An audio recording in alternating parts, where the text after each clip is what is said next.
Hello, I'm John Rossi, a touring drummer with a love of all things animal. When I'm on the road, I visit as many zoos, aquariums... Hey, wait a minute. What's going on? Hey, what's going on there? Hello? Hello? Hello? We interrupt your regularly scheduled program to bring you Rossifari Zoo news. News you can use from the world of zoos and conservation. Every week, we bring you breaking news and analysis from around the globe, featuring the animals you love and the people who care for them. And here's your anchorman, John Rossi. Hi, hello, how are you? Welcome back to Rossifari Zoo News, your look at everything going on in the world of zoos, aquariums, conservation, and general animal weirdness. And y'all, we are back. It is our first true Zoo News episode for 2025. Obviously, we did our Best of the Rest episode last week. And now we're back with our first all-new Zoo News content for 2025. And we've got some exciting stuff. We've got some sad stuff. We've got all kinds of stuff, y'all. But that's not all that is new. I am pleased to announce that I know I've talked about it for a little while now, but the all-new Rossifari.com is live. The website has been completely redesigned from the ground up and now is not only the home of the podcast, but is also home of what I'm calling a zoo database page. And this is in its infancy. As a matter of fact, I have one zoo on there at the moment, but I'm going to be working on this in my spare time. And the goal here is that you will be able to go to this page and check out all of the zoos that we've had on the podcast, and then eventually even the ones that I've been to that we haven't had on the podcast. And you're going to be able to I like to think of it as like something you could use to plan a trip to one of these facilities, right? So it's going to feature some of the notable areas of the zoo and some of the notable animals at the zoo. It's going to feature the food and drinks that I like at the zoo, as well as some local coffee shops and favorite restaurants and stuff that I found around the zoo that you can spend some time at, and just neat stuff like that. It's going to be my personal guide to each zoo. So if you go to rossifari.com right now, you will be able to see the very first zoo on that database, which is the North Carolina Zoo. I just randomly started with that one, but I'm going to be adding more zoos as I have time. And as a matter of fact, if any of you happen to have suggestions for particularly great restaurants or coffee shops or anything like that around any of the zoos that have been on the podcast, then you can send those to me, and I'll add that when I get to that zoo with your name and say, hey, this is a fan recommendation, so check it out. And one other thing I forgot to mention, also, these pages will have a link to any Rossifari interview episodes from the zoo. Obviously, I'm not linking all the zoo news stuff because that would be crazy pants, and I am the team. But I'm going to link all of the interview episodes. So if you are planning on going to one of these zoos, let's say the North Carolina Zoo, because that's the only one up right now, then you can actually go and not only see my favorite things about the zoo, but also my favorite things around the zoo and all of the episodes about the zoo. So you can listen to those as you're on your way there and as you're walking around and all that good stuff. So I'm really excited about this. I think it's a really cool page. I think that the zoo database, once word gets out about it, is actually going to be something that is really popular and really cool. At least, for us zoo nerds, right? So yeah, looking forward to y'all checking that out. And hey, let me know. Let me know if you see things. Let me know if there are issues or anything. It's a new website. So yeah, pretty cool. I'm excited. As for the life updates, it's a new year, and that means lots of new gigs coming up. I'll be in Lancaster, Pennsylvania soon, and then various parts of Texas, all in January. I'll be playing different parts of Pennsylvania, Connecticut, New York, and also in Phoenix, Arizona in February. And then Honestly, lots more gigs that I'm currently blanking on right now, and I've been in talks for a bunch of other stuff. So there's a lot going on, and it's all going to be awesome. But so yeah, if you happen to see, I always try to put up show stuff, on the Insta and on Facebook and everything. So if you happen to see something that's going to be nearby, let me know. I love meeting podcast people when they come out to the show. So yeah, should be a pretty good year. That noise that you're hearing right now, if you're hearing that, is Buzz, because he snuck into my studio as I was recording this, and I was too enchanted by his little adorability to not kick his butt out. But now I'm going to launch the first song here, and then get into the zoo news. And I think while I do the first song, I'm going to kick his butt out. But yeah, all right. So here we go.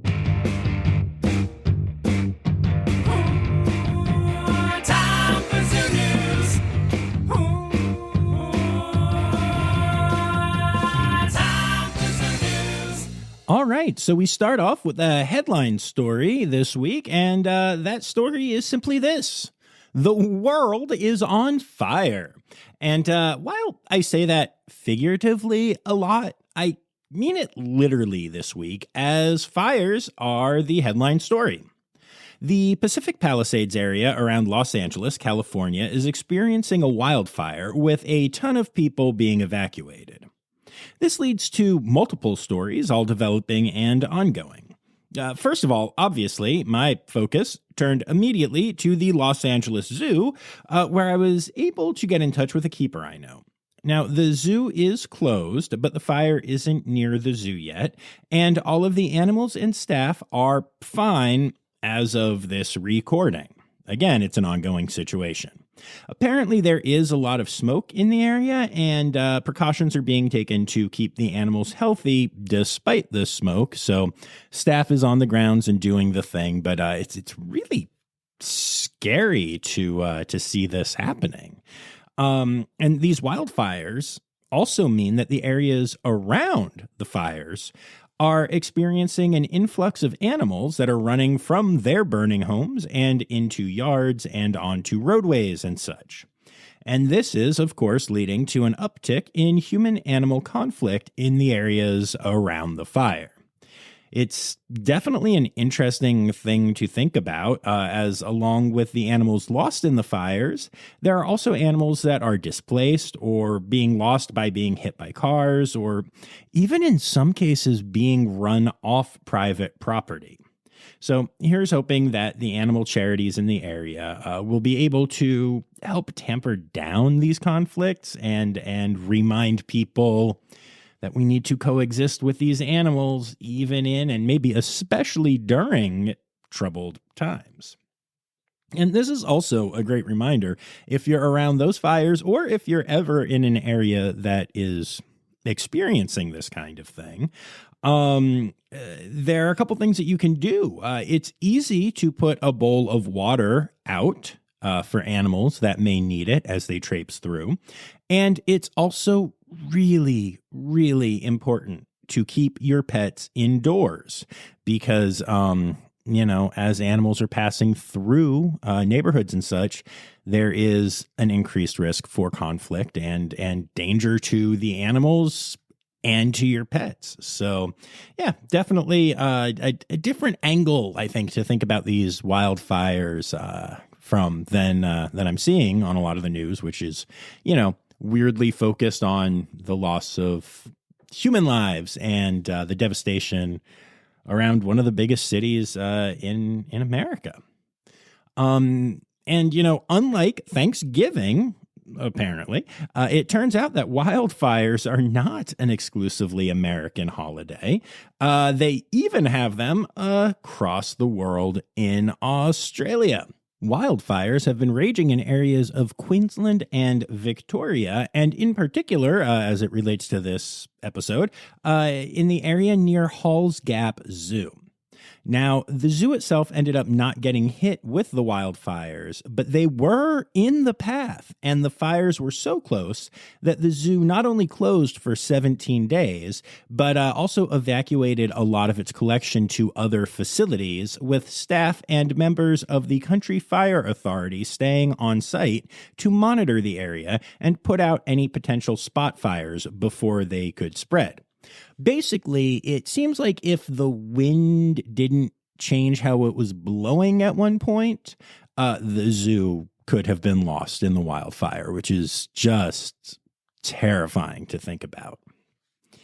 And in both these cases, the problem is, wildfires, which obviously have been around for ages.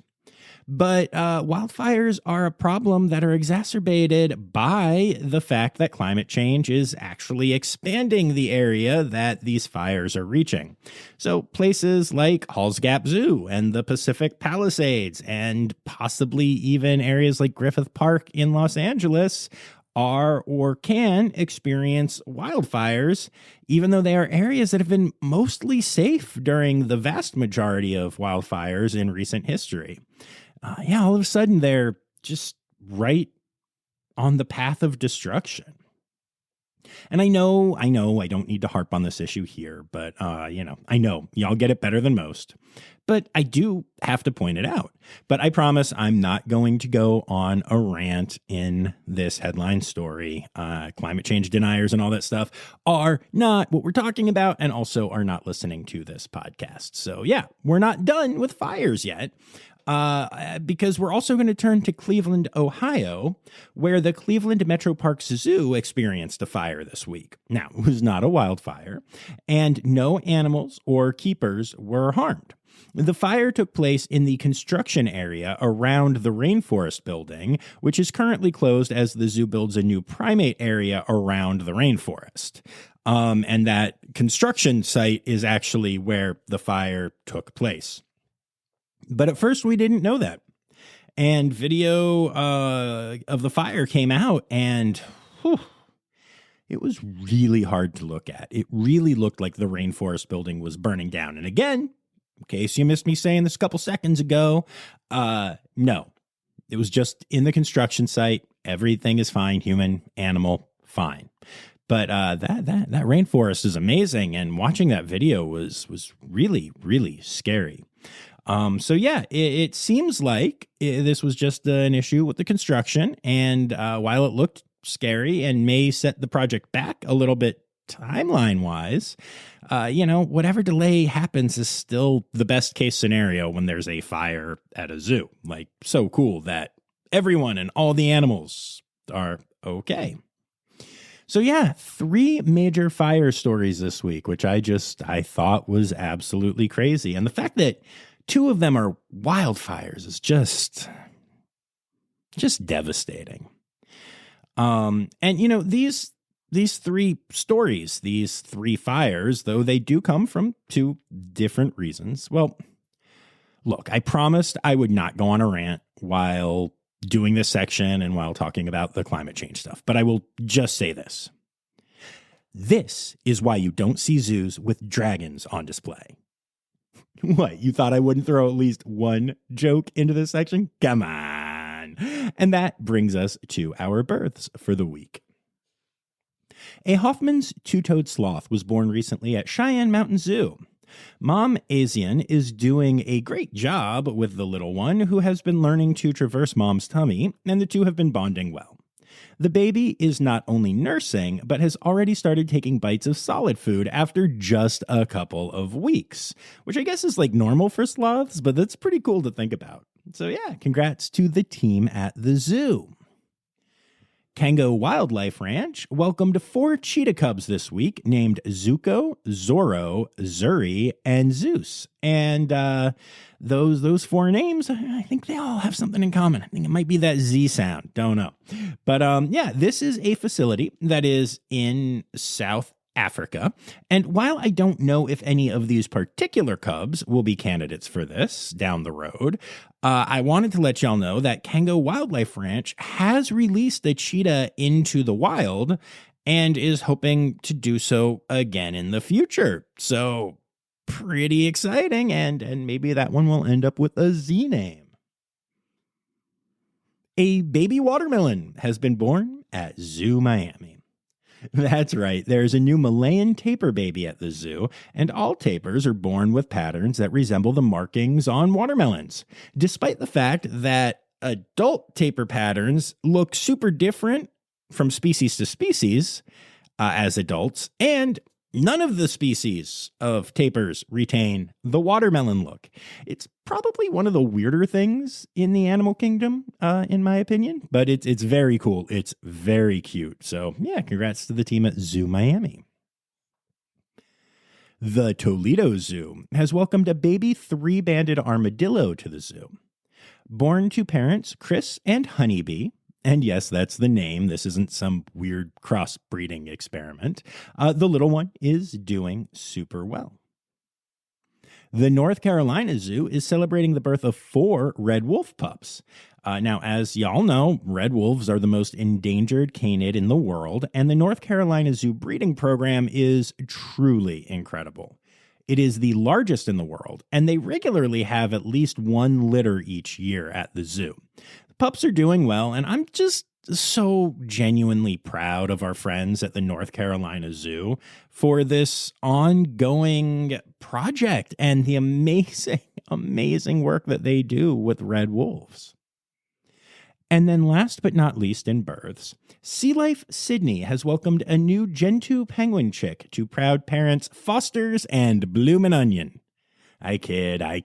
The parents are actually Pink Lady and Winnie. And of course, this means this little one is in the care of our great friend, Wren Howell and her team. The little one is named Goose, possibly because Wren is a silly goose? I don't know. Probably not, but maybe.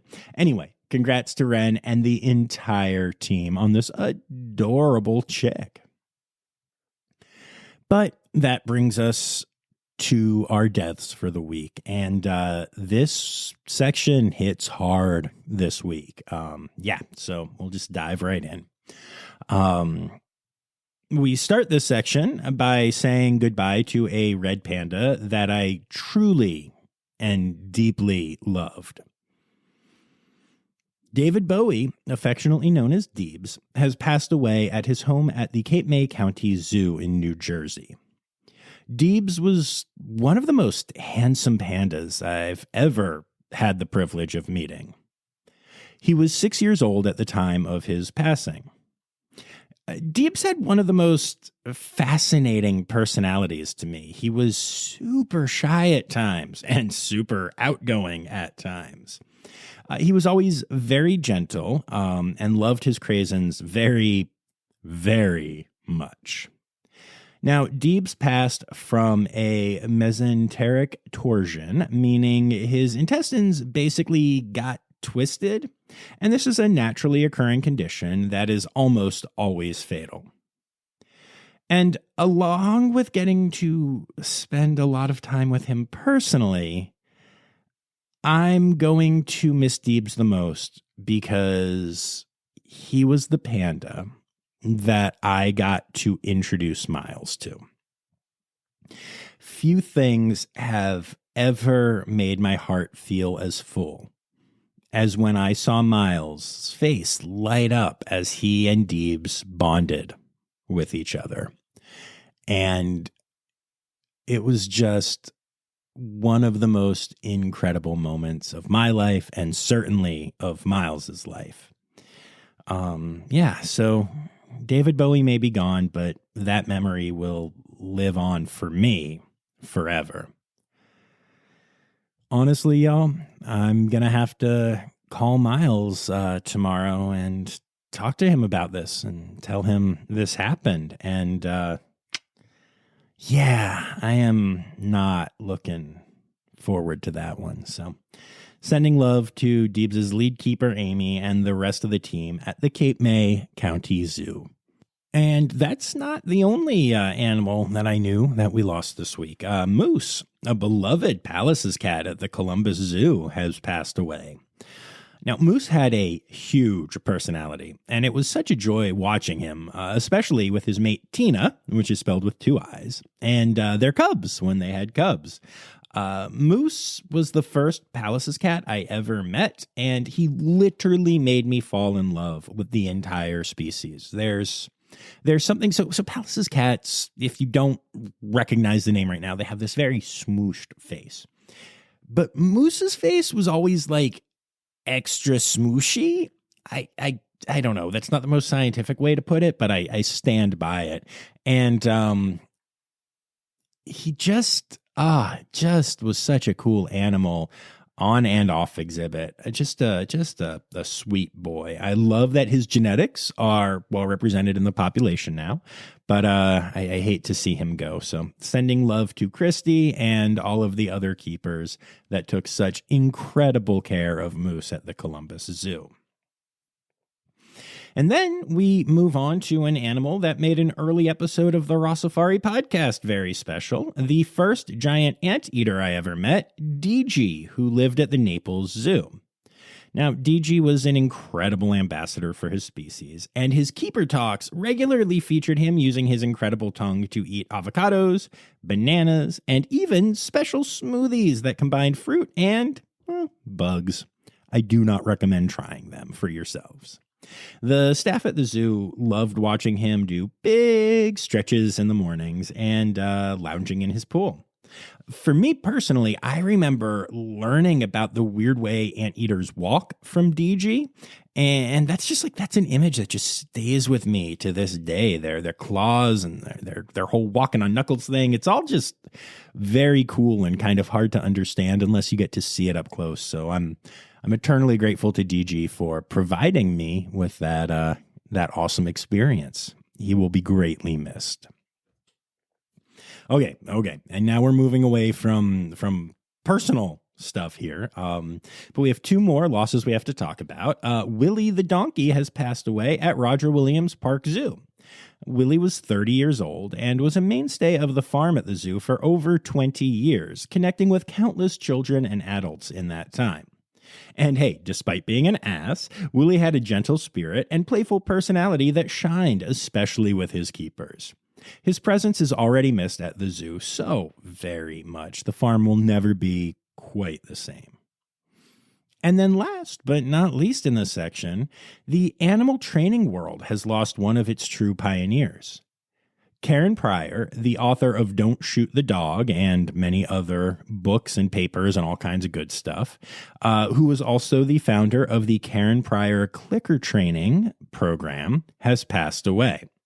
Now, Karen was a huge advocate for positive reinforcement training, and the work that she did paved the way for so much of the incredible training done in zoos and aquariums to this day.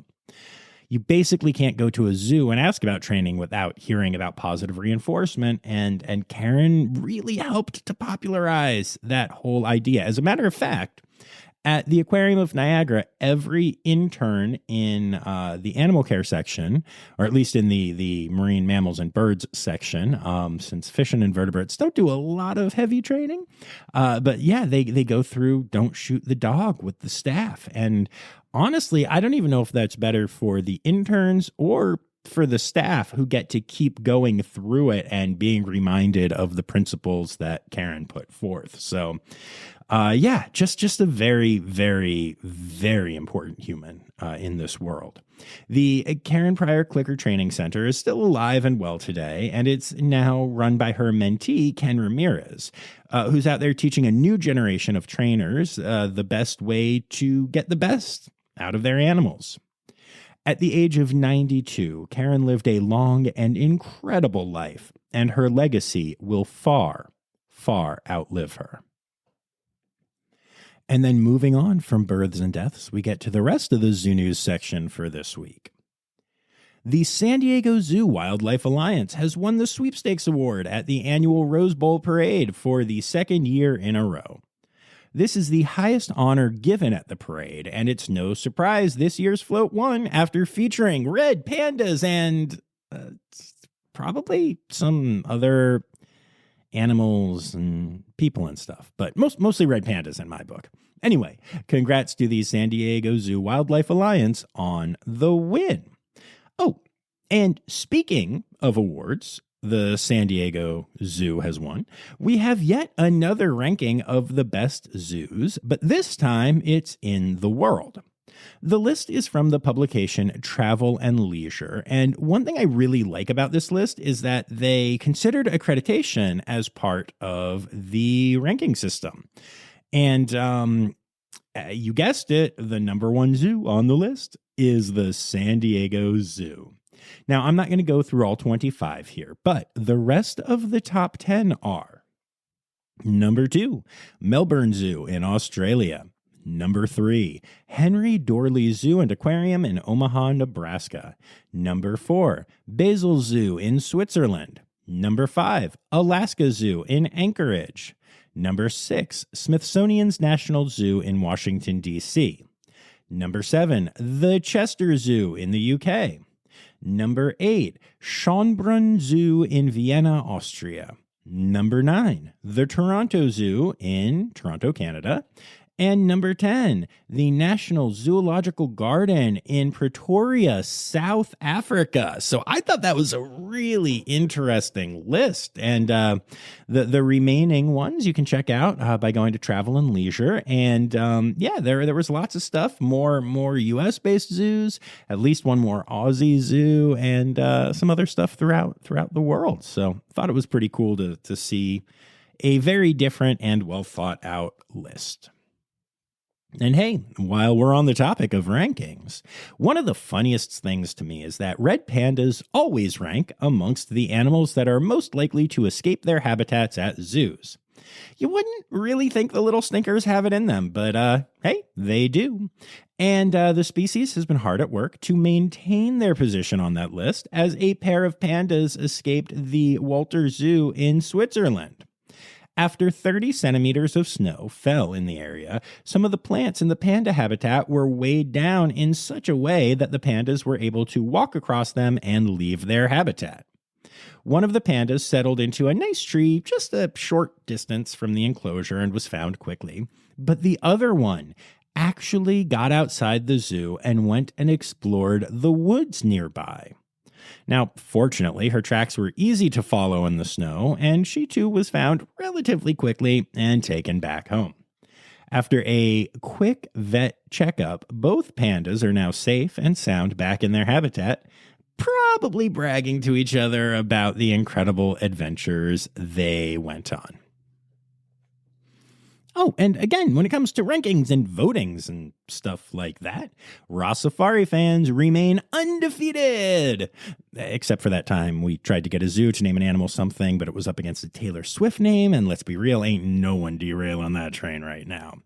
But that's right, y'all. Thanks to efforts from Rossifarians around the globe, and probably other people as well, the baby pygmy hippo at Metro Richmond Zoo has been named Poppy. This one is especially important as the other name that made it to the finals was Hammy May. And just no. There were actually a few groups online with fairly large followings that were pushing hard for Hammy May. And it actually seemed like a lot of locals in the Richmond area were pretty obsessed with the name as well. So I think all of us Poppy voters really did the world a huge service with this one. So go team, and congrats to the zoo for getting such a great name for their little viral star. Woodland Park Zoo in Seattle is one of the lucky facilities represented by a union. In this case, the Teamsters Union, which does an incredible job taking care of the zookeepers and other animal care staff that are part of the union. After seeing how successful the union was with those workers, the ticketing and guest services associates at the zoo also started to look into whether Teamsters representation would be right for them, and have now officially voted to join the union. If you've been following the podcast for a while, you know that I'm generally pro-union, but I have also shared stories about how workers unionizing with the wrong union can actually cause those workers a lot of trouble, and that a lot of the unions out there don't really seem to understand the nuances of people working with animals or working at a zoo. Like, I've mentioned some stories about like the communications union trying to get involved in that, and it just not going well. But from everything I've heard, the Teamsters locals that represent zookeepers and other zoo employees have worked incredibly hard to truly understand the unique needs of these positions. So I'm extra excited to hear that these workers have unionized through the Teamsters. So yeah, congrats to the Teamsters at Woodland Park Zoo. Zoos across the United Kingdom and France have teamed up to create a breeding and reintroduction program for 2 species of desertus island land snails, which is an animal that hadn't been seen in the wild in over a century until just recently, when a team of conservationists rediscovered a small number of them on Deserta Grande Island. These snails formed the basis of this breeding program, and the zoos have just announced their first re-release of this species, with over 1,300 of the snails being released back into the wild, giving this all but extinct species a huge boost to its wild population. This obviously represents a major step in the recovery plan for the species, and with multiple zoos committed to the program, it feels like the start of a very good time for desertus island land snails.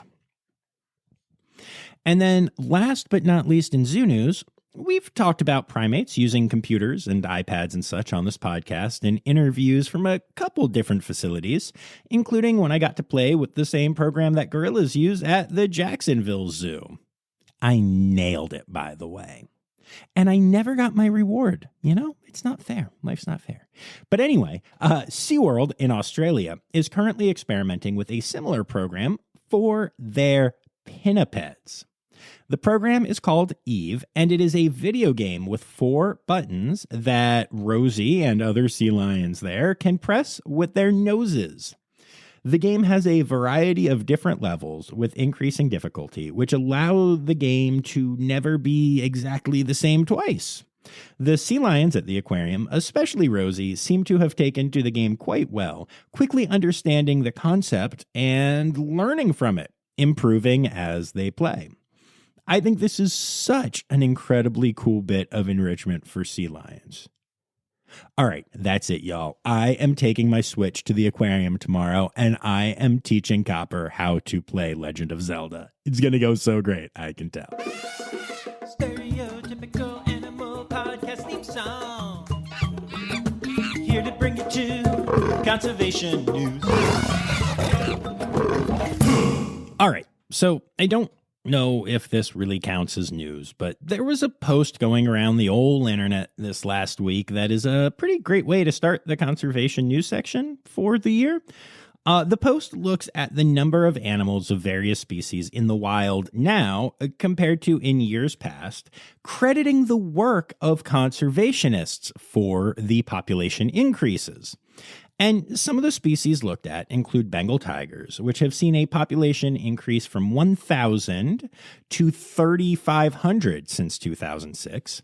Bald eagles, which have gone from 410 in 1963 to 316,700 currently.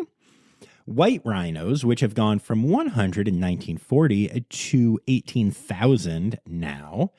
And sea otters, which were down to around 50 individuals in 1930, and now have a population of 125,000, and it covers some other animals too. Now, I'm not going to dig into the minutia on these numbers because I have seen different numbers, especially on the older statistics when we didn't necessarily have the best kind of population studies out there. But I like this post. There's nothing on it that you would call a lie, even if, again, some of the numbers might come from different sources than I would trust. But at the end of the day, this is a post that is floating around and showing that conservation can be quite successful and using really adorable pictures of animals to make that point. And yeah, I'm here for it. I'm not, just to clarify, I'm not a fan of disinformation. I don't believe this post is disinformation. Some of the numbers are different than what I've seen from different sources, but I do believe there are sources out there that also have these numbers. And yeah, I think it is a positive post, and it is not I would never say I like this misinformation because it makes the point that we like, even if it's not right. I actually think that is the worst kind of disinformation in some ways. But yeah, I just wanted to clarify my stance on that. I'm sure you all probably already knew that and are rolling your eyes at me. But hey, whatever. What's an episode of Zoo News where you're not rolling your eyes at me? Moving on to a sadder story. We recently mentioned the birth of an orca to mother Tahlequah, who became famous in 2018 when her calf passed away, and she carried it for over 2 weeks in what was widely accepted as a grieving ritual. Well, sadly, Tahlequah has lost her most recent calf, the one we just talked about 2 weeks ago. And yet again, she has been seen carrying the body of the baby through the water. Now, she is the only whale that we have seen do this behavior, but I do have to add the caveat that she is also in one of the most observed pods of orcas out there.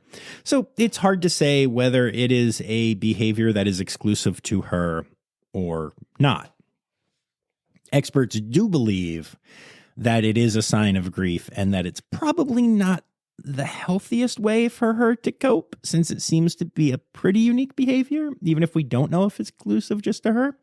But this is not just a sad story because of a dead baby and a grieving mother, but also because the southern resident whale population has not been doing super well. So every loss is a huge one. And yeah, this is just really hard to see, and it's not great for the whales. And just, I really hope that, whatever's going on in her head, that she can get past this. And I hope scientists are able to figure it out more and see if it is a thing for other whales, or even just, if this is something she picked up. So I'm just so curious about the behavior. It's such a uniquely sad thing. But on a happier note, we want to send a hearty congratulations to Jane Goodall, the incredibly inspirational conservationist, for receiving the Presidential Medal of Freedom from President Joe Biden. This award is presented to leaders who have made America a better place, and Jane has certainly done that, along with, impacting one or two other places and species in her life. So yeah, it's very cool to see her receive this incredible award. She is very, very well deserving. And actually, we don't have anything for other news this week, so we're going to throw it right to Animal, animal, animal holidays. Animal, animal, animal holidays. Ha! You thought you'd escaped holiday music. Nope. Anyway, it is January, so, happy New Year and stuff. And January still doesn't get its own animal month. That hasn't changed since last week. We do have a couple of days this week, though. So January 10th, the day this episode drops, is Save the Eagles Day. The 11th is World Desert Day. And the 16th is Appreciate a Dragon Day. And y'all, not to go off on a tangent here, but I just started reading Fourth Wing for the first time because the third book in the series is coming out in like a week and a half now. And y'all, I am hooked. It is so good. I'm not very far into the book yet. I won't give any spoilers by saying how far I am, but the main character just made 2 really good, unique friends, and if you've read the books, you know exactly what I'm talking about, and if you don't, I didn't spoil anything. But I am so hooked. So if you haven't checked out this series of books by Rebecca Yarros yet, look, I've got a long way to go, so I can't fully recommend them, but I'm kind of recommending at least the first third of the first book. Also, it's not like this is some crazy recommendation from me. Let's be honest. These are some of the most popular books in the fantasy fiction world right now. I guess I've heard there's some like somewhat graphic sexual content. I've not gotten to any of that yet, so I don't know how crazy it is. So if you are a person who is offended by that, or if you think these books get very smutty and you're like, John, how can you recommend this? Well, I am still in the innocent people playing with dragons and stuff phase. So there's some flirtiness, but that's all. But yes, so anyway, Fourth Wing is my animal holiday right now because as soon as I'm done recording this, I get to go read more of it. So that's my animal holiday for the week. And now y'all know what your animal holidays for the week are.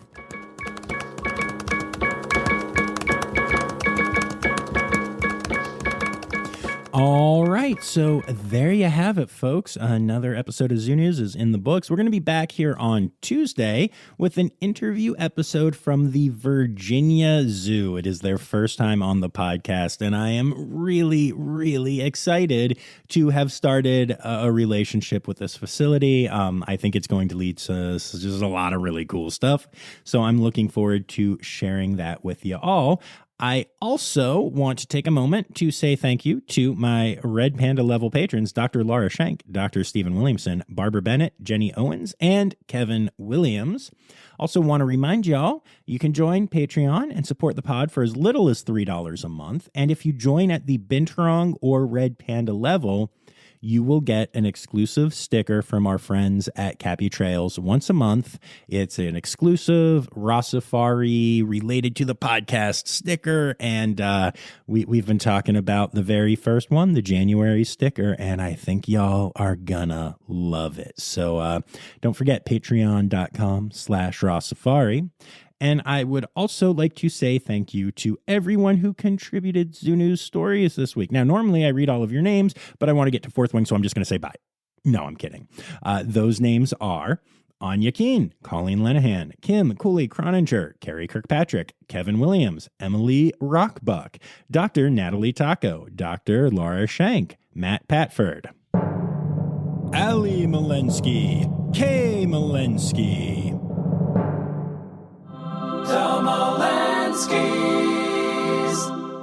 Sarah Gilsoul, Lizard Dunlevy, Anne Yoshioka, Miles Rossi, Dr. Zoe Rossi, Madeline Weaver, Michael Sebastian, Jay Dunkley, Dylan Hoy, Anne Yoshioka, whose name I already said once, and I just realized that I keep having issues with Anne. I don't know why. I say the name wrong or I say it twice, but Anne, I love you.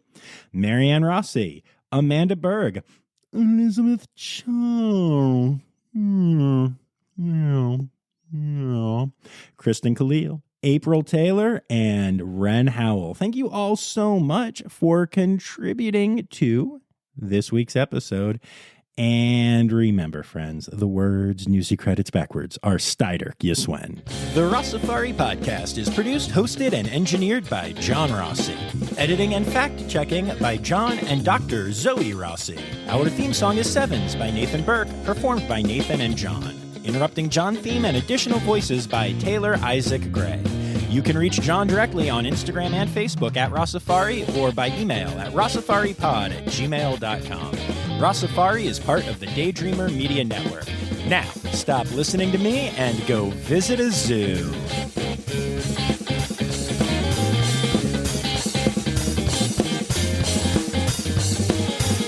Which does an incredible job.